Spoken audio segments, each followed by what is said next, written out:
जमुना जी के अंदर जैसे चीर हरण लीला अलग अलग भावों से लोग कभी लोग उसकी कल्पना करते हैं। वो सखियां जमुना जी के अंदर स्नान करती हैं, नी वस्त्र वस्त्र नहीं थे तन के ऊपर स्नान कर रही है। गोविंद ने देखा कि इन्हें भी हम कुछ शिक्षाएं दें। शिक्षा देने का अर्थ मेरे गोविंद मात्र 7 वर्ष के हैं और सभी के वस्त्र जो थे वो हर लेते हैं।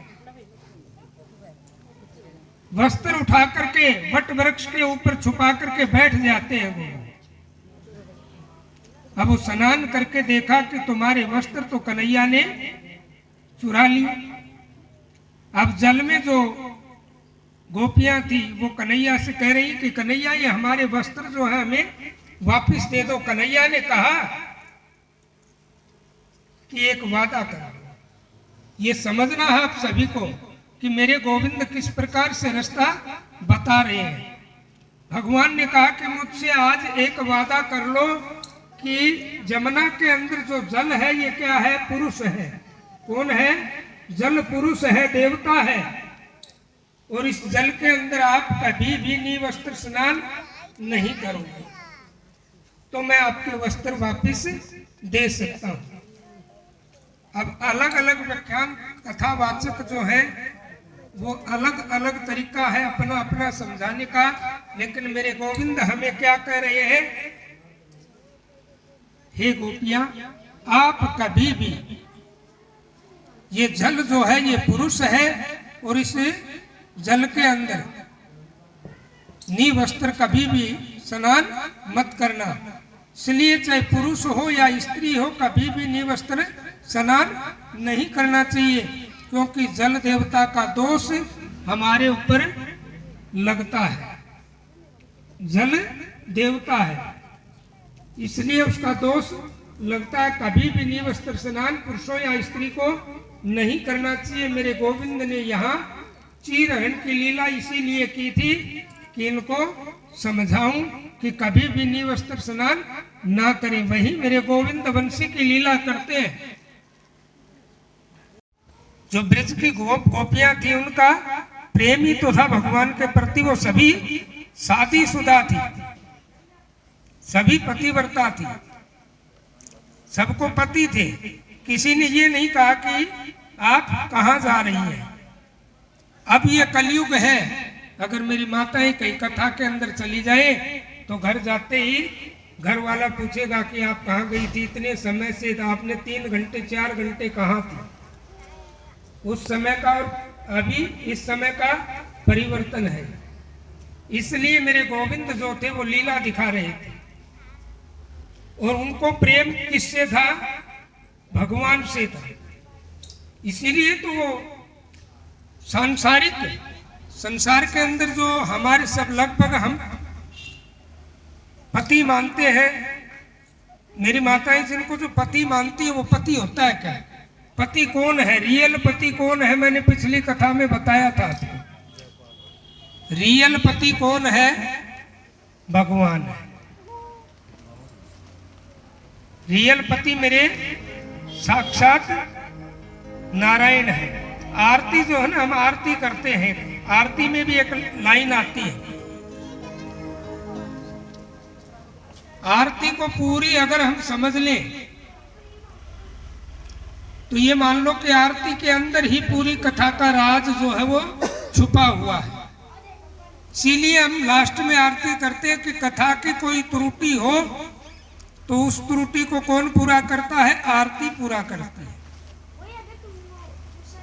आरती को समझना ही। तुम हो एक अगोचर सबके प्राण पति। अगोचर भगवान जो नारायण है वो सबके प्राणों के पति है।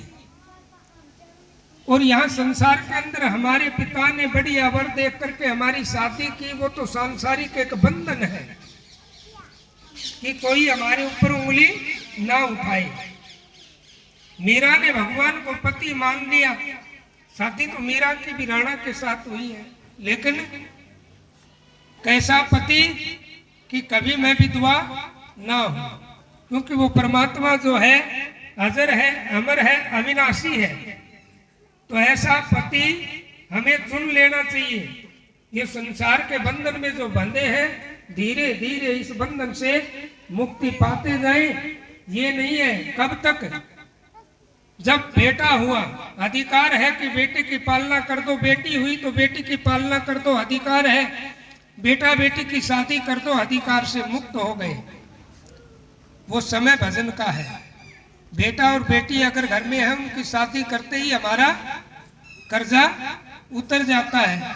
और फिर हम बंधन में कैसे बंधे? पोता हुआ, अरे मेरा पोता रोता होगा, पोता रोता होगा, तो वो पोते को खिलाने में फिर दूसरा पोता या पोती हुई, बंधन में ज्यादा बंध गई। पोता पोती, अरे हमें जिसने पाला है वो उस पोता पोती की भी तो पालना कर सकता है। जिसने हमें पाला तो वो पोता पोती को भी पाल सकता है। इसीलिए परमात्मा का चिंतन कहाँ से आरंभ करें? अगर जवानी में भी ना हो तो मैंने तो आपको अगला समय भी बता दिया कि हम बेटा बेटी की शादी करके शादी से मुक्त होने के बाद और फिर जितनी हमारी आयु शेष बची वो किसको दे दे? मेरे गोविंद को दे दे। गोविंद को प्रदान कर दे कि अब मैं तो गोविंद का हूं और गोविंद मेरा है। इस संसार में और कुछ भी नहीं है।